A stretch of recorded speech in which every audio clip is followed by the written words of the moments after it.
حضرت ابو عباس احمد بن منصور رحمۃ اللہ تعالی علیہ کو انتقال کے بعد کسی نے خواب میں دیکھا کہ وہ سر پر موتیوں کا تاج سجائے، جنتی لباس میں ملبوس، شیراز کی جامع مسجد کے محراب میں کھڑے ہیں۔ خواب دیکھنے والے نے عرض کی ما فعل اللہ بکا، یعنی اللہ پاک نے آپ کے ساتھ کیا معاملہ فرمایا؟ تو فرمایا کہ میں کثرت سے درود شریف پڑھا کرتا تھا، یہی عمل کام آ گیا، اللہ پاک نے میری مغفرت فرما دی اور مجھے تاج پہنا کر جنت میں داخل کر دیا۔ کیا بات ہے درود پاک کی! آپ یقین کریں، اگر میں آپ سے یہ کہوں کہ زندگی میں ایک مسلمان ہونے کی حیثیت سے اگر آپ اپنی خواہشات، اپنی ڈیزائرز کیا کیا ہیں لکھیں ذرا، کہ مجھے دنیا میں کیا چاہیے، مجھے مرتے وقت کیا چاہیے، قبر میں کیا چاہیے، مرنے کے بعد محشر کے دن میں کیا چاہتا ہوں، کبھی اکیلے بیٹھے نہ تو لکھیے گا، ٹھیک ہے؟ اور اب میں آپ کو بہت ساری حدیثوں کا کچھ نچوڑ پیش کرنے جا رہا ہوں، سنتے جائیے اور سبحان اللہ بھی کہتے جائیے۔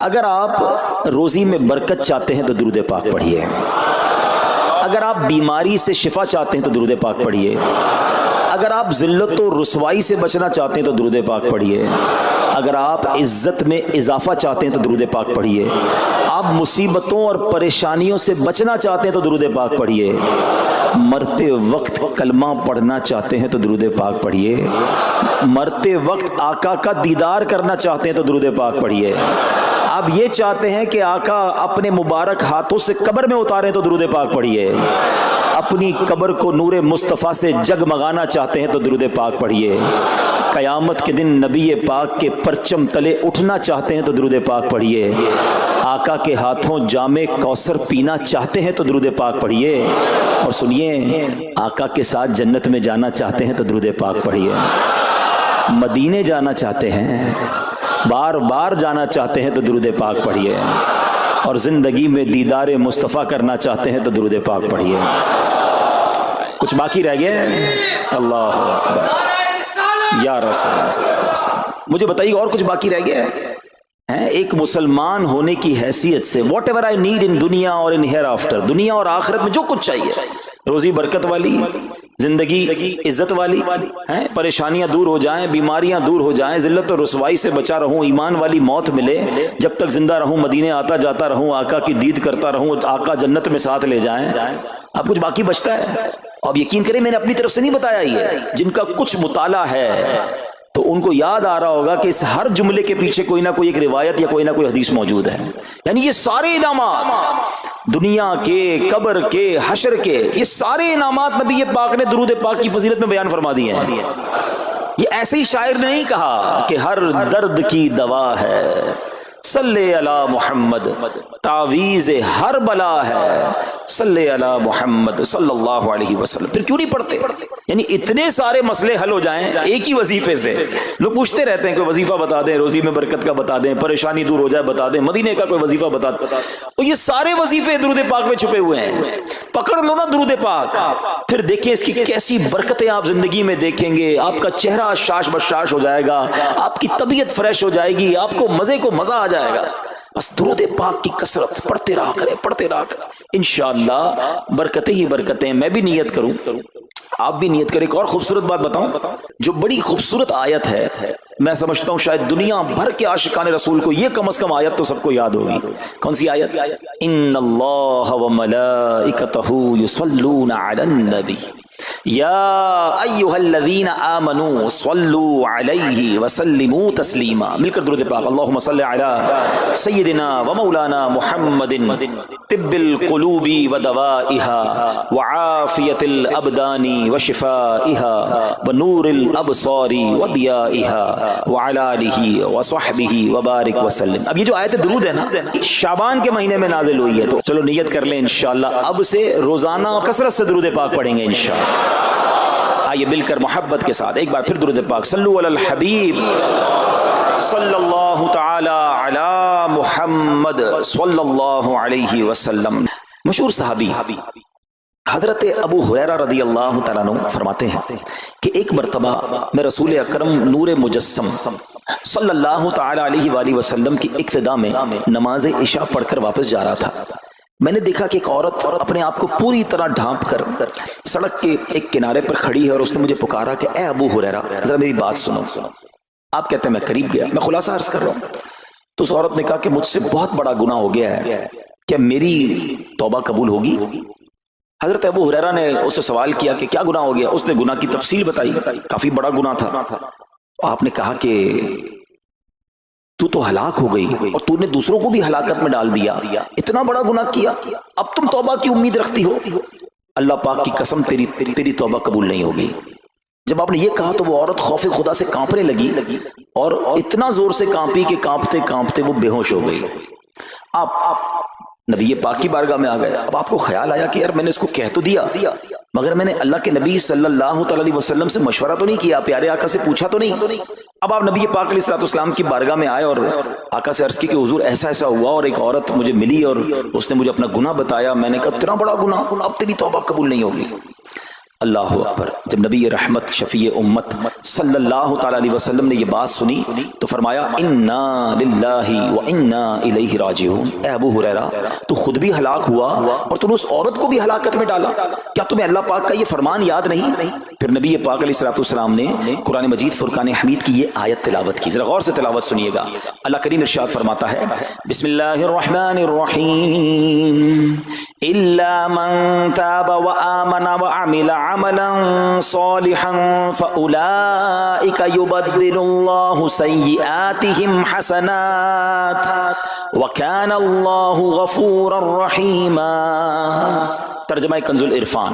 مگر جو توبہ کرے اور ایمان لائے اور اچھا کام کرے تو ایسوں کی برائیوں کو اللہ نیکیوں سے بدل دے گا اور اللہ بخشنے والا مہربان ہے.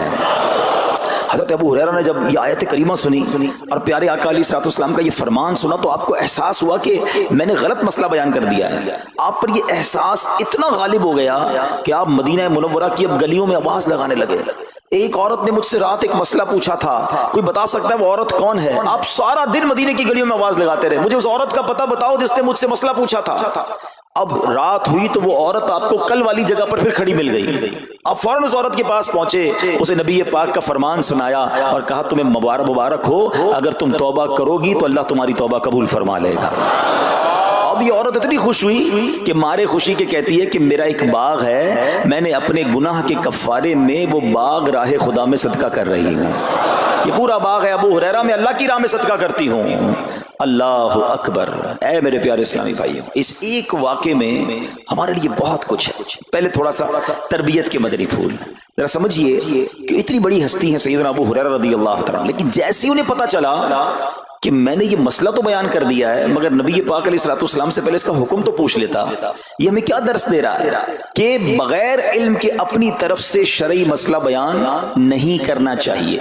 جو بغیر علم کے دینی مسئلے بتاتا ہے وہ خود بھی ہلاک ہوتا ہے اور دوسروں کو بھی ہلاکت میں ڈالتا ہے. ہاں میں بتاتا ہوں نا اس کا مسئلے کا حل کیا, حالانکہ خود کہیں پڑھا نہیں ہوتا. تو جب تک آپ کو علم نہیں ہے, آپ جانتے نہیں ہیں, تو کسی مسئلے کو بیان نہیں کرنا چاہیے. دوسری بات کہ اگر خدا نہ خواستہ کوئی غلط مسئلہ بتا بیٹھا یا بتا تو درست رہا تھا, بتاتے بتاتے غلطی کر بیٹھا, تو اسے چاہیے کہ ازالہ کرے, فوراً اس کا جو بھی ازالہ بنتا ہے وہ کرے. سیدنا ابو ہریرہ رضی اللہ تعالیٰ کا ازالہ تو دیکھیں کہ آپ کو جیسے ہی پتا چلا کہ اصل مسئلہ یہ ہے, اب آپ مدینے کی گلیوں میں صدا لگا رہے ہیں, تلاش کر رہے ہیں, پورا دن ڈھونڈتے رہے اس خاتون کو کہ میری سے غلطی ہو گئی, میں نے اس کو غلط مسئلہ بتایا, تاکہ اس کو تلاش کر کے اس کو درست مسئلہ بتایا جائے. اللہ اکبر. صحابہ کرام کی ادائیں بھی کتنی نرالی ہوتی ہیں, اللہ ان کا صدقہ عطا فرما دے. اب ہوتا کیا ہے کہ کبھی کوئی غلط مسئلہ بیان ہو گیا یا بیان میں, مشورے میں, درس میں کوئی غلطی ہو گئی, غلطی پتہ چل جائے, اب شرم آتی ہے کہ کیسے کہوں مجھ سے غلطی ہو گئی ہے, میں تو اتنا بڑا مبلغ بن کے گیا تھا, میں نے تو جناب اتنے پبلک میں بیان کیا تھا, اب میں کیسے بتاؤں کہ جناب میں نے یہ غلط پڑھ دیا یا غلط بیان کر دیا. حضرت ابو ہریرہ سب سے زیادہ جن کو حدیثیں یاد ہے, مگر سچ بتائیں بات سمجھنے والی پتہ کیا ہے, جو لوگ یہ سمجھتے ہیں نا کہ یار غلطی ماننے سے عزت کم ہو جاتی ہے, سچ بتاؤ آج 1450 سال بعد حضرت ابو ہریرہ کا یہ واقعہ سن کے ہمارے دلوں میں ان کی عزت کم ہو رہی ہے, بڑھ رہی ہے؟ Simple is that. غلطی ماننے سے انسان جو ہے وہ نیچا نہیں ہوتا. اللہ میرے پیر و مرشد کو سلامت رکھے جن کی برکت سے لاکھوں علماء بن گئے ہیں, مگر آپ اپنے مدنی مذاکرے میں اپنے ساتھ علماء کرام مفتیان کرام کو بٹھاتے ہیں, اور اگر کوئی توجہ دلاتا ہے تو لائیو چینل پر آپ فرماتے ہیں کہ یہ مسئلہ یوں نہیں یوں ہے. کوئی عزت کم نہیں ہوتی جناب.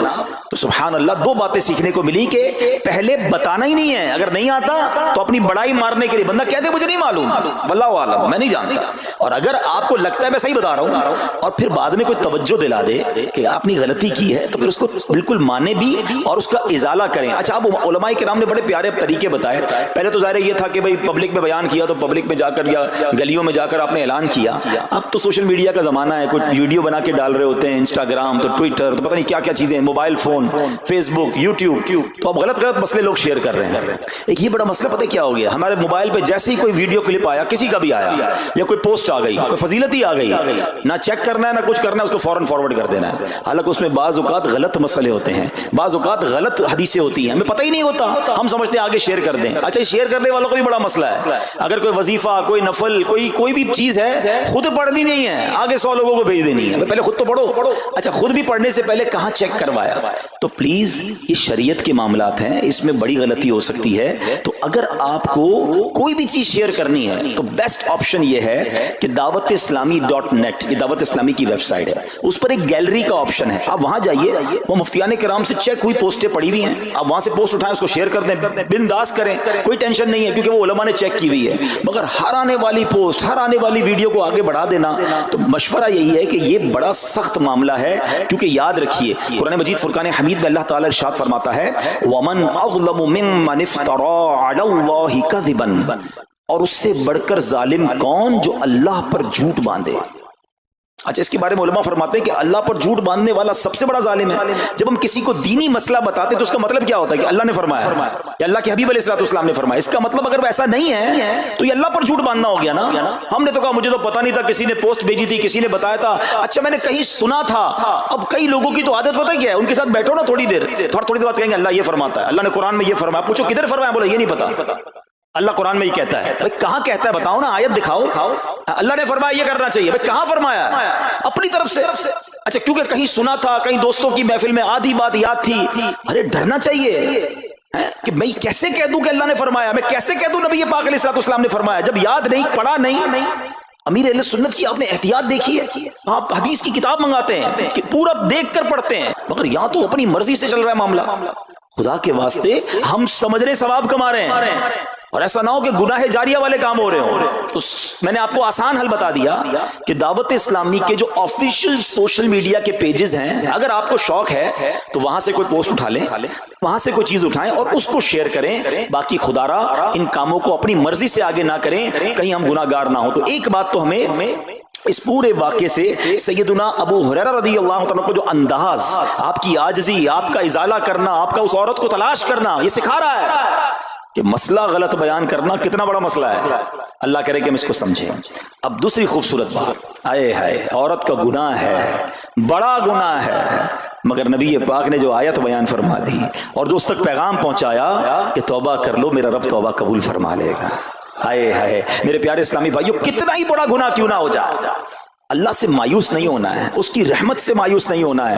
کیونکہ میرے آقا مدینے والے مصطفیٰ صلی اللہ تعالی علیہ وسلم فرماتے ہیں, التائب من الذنب کمن لا ذنب لہ, گناہوں سے توبہ کرنے والا ایسا ہے جیسا اس نے گناہ کیا ہی نہیں ہے.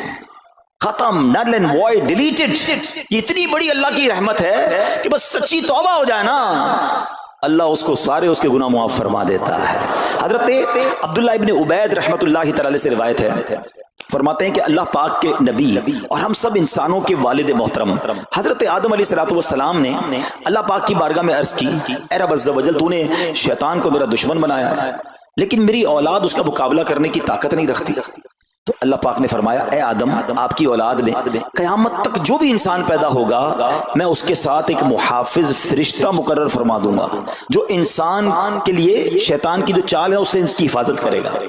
حضرت آدم علیہ السلام نے عرض کی, مولا مزید کرم فرما. اللہ پاک نے فرمایا, اے آدم, آپ کی اولاد کو ایک نیکی کا اجر 10 گنا ملے گا. نیکی ایک کریں گے, اجر ملٹی پلائی بائی 10 ہو جائے گا. اور پھر اللہ نے فرمایا اس پہ مزید بڑھاؤں گا، جبکہ گناہ کوئی ایک کرے گا تو اس کے نامہ اعمال میں ایک ہی گناہ لکھا جائے گا۔ اللہ کی شان دیکھو، ایک نیکی اجر 10 گنا، گناہ ایک لکھا بھی ایک جائے گا۔ حضرت آدم علیہ السلام نے عرض کی مولا اور کرم کر دے، دیکھو شروع سے ہم پر مہربانیاں ہیں۔ حضرت آدم علیہ السلام بھی اپنی اولاد کے لیے اللہ کی بارگاہ میں عرض کر رہے ہیں۔ اللہ پاک نے فرمایا اے آدم جب تک روح انسان کے بدن میں رہے گی میں اس کی توبہ قبول کرتا رہوں گا۔ جب تک زندہ ہے نا، جب تک توبہ کر لے اس کی توبہ قبول ہو جائے گی۔ اللہ اکبر، کتنا کریم ہمارا مولا ہے، ہمارا پروردگار کیسا رحیم ہے۔ جب بھی گناہ ہو جائیں فوراً اللہ کی بارگاہ میں حاضر ہو جایا کرو، اپنی غلطی کا اقرار کر کے شرمندہ ہو جایا کریں، انشاءاللہ کریم توبہ قبول ہوگی اور گناہوں کی میل سے دامن صاف ہو جائے گا۔ ارے توبہ جب ہو جائے نا اور بندہ سچی توبہ کر لے، دیکھو اللہ کیسا کریم ہے، کیسا کرم کرتا ہے۔ ایک بزرگ کے بارے میں آتا ہے حبیب عجمی رحمۃ اللہ تعالی علیہ، ان کا نام تھا، ابھی بہت بڑے آپ اللہ کے ولی گزرے ہیں، بصرہ کے رہنے والے تھے، مگر توبہ سے پہلے آپ کی زندگی بڑی عجیب تھی۔ آپ بڑے امیر آدمی تھے، لوگوں کو قرضہ دیا کرتے تھے مگر سود پر قرضہ دیا کرتے تھے، سود لیا کرتے تھے۔ حال ایسا تھا کہ جب کسی سے سود لینے جاتے تھے یا قرضہ لینے جاتے تھے، وہ پیسہ نہ دیتا، لیٹ ہو جاتا تو اس سے جرمانہ وصول کر لیا کرتے تھے۔ ایک مرتبہ ایک مقروض کے دروازے پر گئے، وہ مقروض تو گھر پہ نہیں تھا، اس کی بیوی تھی، تو کہا میرا شوہر تو آج گھر پر نہیں ہے، نہ ہی میرے پاس رقم ہے کہ آپ کو دوں۔ آپ نے کہا مجھے تو چاہیے، کچھ نہ کچھ تو جرمانہ دینا ہوگا۔ تو اس نے کہا ہم نے ایک بکری ذبح کی ہے، گوشت تو سارا بانٹ دیا، کھا لیا، اس کا سر موجود ہے، آپ نے کہا یہی دے دو۔ سود میں پیسے نہیں ملے تو بکری کا سر لے آیا۔ اچھا اب جب بکری کا سر لے کر آئے تو اپنی زوجہ کو کہا کہ پکاؤ اس کو، تو زوجہ بولی گھر میں نہ لکڑیاں ہیں نہ دوسرا راشن ہے۔ چنانچہ اب لکڑیاں اور دوسرا راشن وغیرہ بھی دیگر مقروضوں کے گھر گئے اور وہاں سے سود میں کسی سے لکڑیاں پکڑ لی، کسی سے دوسرا راشن مسالہ وغیرہ چیزیں پکڑ لی، وہ بھی لے آئے، کہا لو پکاؤ۔ اب زوجہ نے ہانڈی بنائی، ابھی کھانا تیار ہو رہا تھا کہ اتنے میں ایک بھکاری آ گیا۔ حضرت حبیب عجمی نے اس وقت تو توبہ نہیں کی تھی، اس بھکاری کو بھی باتیں سنا کر نکال دیا، گھر سے نکال دیا۔ اب کھانا تیار ہو گیا، کھانے کے لیے بیٹھے، مگر جیسے ہی زوجہ نے ہانڈی کا ڈھکن اٹھایا نا تو وہ سالن جو تھا بکری کے سر کی بجائے پورا سالن خون سے بھرا ہوا تھا۔ زوجہ نے پکار کر کہا کہ دیکھو تمہارے اعمال کا نتیجہ، تمہاری کنجوسی کا نتیجہ، پوری ہانڈی خون سے بھری ہوئی ہے، سود کا مال تھا نا۔ اب ہانڈی کا یوں خون میں بدل جانا آپ کے دل پر بڑی تنبیہ ہوئی، بڑا اثر ہوا کہ یہ میں کیا کر رہا ہوں، میں کون سی روزی کما رہا ہوں۔ اللہ سے جنگ ہے نا سود کا کام کرنے والا، وہ تمام لوگ سوچیں جو سود کا کام کرتے ہیں۔ اب جب آپ کے دل پہ چوٹ لگی تو آپ نے اب توبہ کرنے کا ارادہ کیا کہ بہت ہو گیا، اللہ کو بڑا ناراض کر لیا۔ تو آپ حضرت حبیب عجمی اب باہر نکلے کہ حضرت امام حسن بصری کی بارگاہ میں جاتے ہیں اور وہاں جا کر توبہ کرتے ہیں۔ مگر جیسے ہی اب باہر نکلے نا تو کچھ بچے کھیل رہے تھے، کھیلتے ہوئے بچے نے آواز لگائی جلدی سائڈ پہ ہو جاؤ، دور ہو جاؤ، حبیب عجمی سود خور آ رہا ہے، کہیں ایسا نہ ہو کہ اس کے قدموں کی دھول ہم پر پڑے اور ہم بھی بدبخت ہو جائے۔ پھر دل پر چوٹ لگی کہ یار بچہ مجھ سے نفرت کرتا ہے، ایسا کام کرتا ہوں میں، اللہ بھی ناراض، اللہ کے بندے بھی ناراض، اور دل پر چوٹ لگی۔ حضرت حسن بصری رحمت اللہ تعالی کی خدمت میں گئے، بڑی سچی توبہ کی، اللہ کو راضی کرنے کے لیے پکی نیت کی، ابھی توبہ کی ہے، کوئی بڑی نیکیاں نہیں کر لی، واپس آ رہے ہیں۔ جیسے واپس آ رہے ہیں تو دیکھا کہ وہی بچے کھیل رہے ہیں۔ اب ان بچوں میں کسی نے آپ کو دیکھا تو کہا کہ اب حبیب توبہ کر کے آ رہے ہیں، دور ہو جاؤ، کہیں ہمارے قدموں کی دھول ان پر نہ پڑ جائے تو ہم گناہگار نہ ہو جائیں۔ تھوڑی دیر پہلے یہ بچے کہہ رہے ہیں کہ دور ہو جاؤ، ان کی دھول پڑ گئی تو ہم بدبخت ہو جائیں گے، سود خور جا رہا، ارے ابھی توبہ کی ہے۔ اور اللہ نے اپنے بندوں اور مخلوق کے دل میں کیسی محبت ڈال دی کہ بچے کہہ رہے ہیں دور ہو جاؤ، ہمارے قدموں کی دھول حضرت حبیب پر نہ پڑ جائے، ہم گناہگار نہ ہو جائیں۔ اب جناب بڑا دل پہ اور اثر ہوا کہ مالک تیری قدرت، ابھی تو توبہ کی ہے اور میری نیک نامی کا اعلان تو نے اپنی مخلوق سے کروا دیا، سب کے حقوق ادا کیے، سودی لین دین تھا سب ختم کیا، اللہ پاک کی عبادت میں مصروف ہو گئے، اللہ نے ولایت کا سرتاج بنا دیا، اپنا ولی بنا دیا۔ اے میرے پیارے اسلامی بھائیوں، یہ ہے توبہ، اللہ اکبر۔ اے میرے پیارے اسلامی بھائیوں، پتہ یہ چلا کہ عزت دوبارہ مل جاتی ہے، شرط صرف ایک ہے کہ آدمی صحیح راستہ اختیار کر لے۔ اولیاء کرام کی سیرت پڑھ کر دیکھیں، ہزاروں اولیاء کرام ایسے ہیں جو توبہ سے پہلے گناہوں میں مشغول تھے، معاشرے میں انہیں بری نگاہ سے دیکھا جاتا تھا، لوگ ان سے نفرت کیا کرتے تھے، مگر جب اللہ کی طرف آ گئے تو کیا کمال ہوا کہ اب جناب لوگوں کے دلوں میں تو دلوں میں، جانوروں کے دلوں میں بھی اللہ نے اپنی مخلوق کے دلوں میں ان کی عزت ڈال دی، کیونکہ عزت کس کے پاس ہے؟ رب کے پاس ہے۔ دلوں کا اختیار کس کے پاس ہے؟ وہ رب کے پاس ہے۔ آسمان ولایت کا ایک اور چمکتا ستارہ حضرت فضیل بن عیاض رحمت اللہ تعالی علیہ توبہ سے پہلے ڈاکو تھے، جی ہاں، آپ کتنا بڑا نام ہے ولیوں میں، مگر آپ ایک ڈاکو تھے، اور یہ کوئی کہانی نہیں، واقعی حقیقت ہے کہ رات کو جب بچہ سوتا نہیں تھا تو مائیں کہا کرتی تھیں بیٹا سو جاؤ ورنہ فضیل ڈاکو آ جائے گا۔ جس راستے پر آپ ہوتے تھے لوگ ڈر کے مارے اس راستے سے نہیں گزرتے تھے، مگر جب آپ نے توبہ کی، جن کا مال لوٹا تھا واپس کیا اور سارے حقوق ادا کیے، نیک کاموں میں مصروف ہو گئے، اللہ کی عبادت میں لگ گئے، حضرت فضیل بن عیاض نے وہ وقت بھی دیکھا کہ وقت کا بادشاہ آپ کے دروازے پر کھڑا تھا اور انتہائی عاجزی سے عرض کر رہا ہے کہ حضور ملاقات کا وقت عطا فرما دیجئے۔ اللہ کی راہ پہ جو چل پڑے، سچی توبہ کر لے، اللہ پھر کیسی عزت عطا فرماتا ہے۔ حضرت بشر حافی کا واقعہ آپ کو یاد ہوگا، آپ توبہ سے پہلے شرابی تھے، شراب کے نشے میں دھت رہا کرتے تھے۔ بڑا خوبصورت واقعہ ہے کہ اللہ کے نام کی جب آپ نے تعظیم کی اور آپ کو یہ پیغام ملا کہ اے بشر تم نے ہمارے نام کو بلند کیا، ہم تمہارے نام کو بلند کریں گے، آپ نے توبہ کی، عبادت میں لگ گئے۔ اللہ تعالیٰ کی معرفت کا عالم یہ تھا کہ آپ ننگے پیر رہا کرتے تھے۔ حافی کہتے ننگے پیر رہنے والوں کو، اب جب آپ ننگے پیر گلیوں میں گھوما کرتے تو اس شہر کے جانور راستے پر نجاست نہیں کرتے تھے۔ کیوں نہیں کرتے تھے؟ کہ حضرت بشر ننگے پاؤں رہتے ہیں، کہیں ان کے پیر گندے نہ ہو جائیں۔ ارے وہ شخص جو توبہ سے پہلے شرابی ہے اب جانور بھی ادب کر رہے ہیں، بلکہ عالم یہ تھا کہ ایک چرواہے کے ایک جانور نے راستے پر گندگی کر دی تو اس نے کہا ہو نہ ہو لگتا ہے حضرت بشر کا انتقال ہو گیا ہے۔ جب معلوم کیا تو پتا چلا کہ ہاں حضرت بشر حافی کا انتقال ہو گیا۔ اللہ اکبر، گویا اللہ نے جانوروں کے دلوں کے اندر بھی ان کی عزت ڈال دی، کیونکہ انہوں نے رب کی بارگاہ میں سر جھکایا، انہوں نے دنیا والوں کی پرواہ نہ کی، انہوں نے رب کو راضی کرنے کی فکر کی۔ تو اے میرے پیارے اسلامی بھائیوں، یہ خیال دل سے نکال دو کہ جناب عزت پیسے سے ملتی ہے، عزت شہرت سے ملتی ہے، جناب سوٹ بوٹ ہو، ذرا اچھے کپڑے پہنوں، اچھی جناب لگژری گاڑی سے اتروں گا تب عزت ملے گی، ارے جناب مہنگا موبائل ہاتھ میں ہوگا تب عزت ملے گی، عالی شان کوٹھیوں میں رہوں گا تب عزت ملے گی۔ یہ بھول ہے تمہاری۔ آؤ قرآن کیا کہتا ہے، عزت کہاں سے ملے گی، عزت کس کو ملتی ہے؟ اللہ قرآن میں فرماتا ہے من کان یرید العزت فللہ العزت جمیعا۔ اللہ کہتا ہے، قرآن فرماتا ہے جو عزت کا طلبگار ہو تو ساری عزت اللہ ہی کے پاس ہے، ساری عزت اللہ کے پاس ہے۔ وَتُعِزُّ مَن تَشَاءُ وَتُذِلُّ مَن تَشَاءُ بِيَدِكَ الْخَيْرُ۔ خدا کی قسم دنیا کی ساری دولت کسی کے پاس ہو، اس کے کروڑوں فالوورز ہوں، لوگ کہتے ہیں سوشل میڈیا پہ فالوور ہونے چاہیے، آج کل تو کسی کا مرتبہ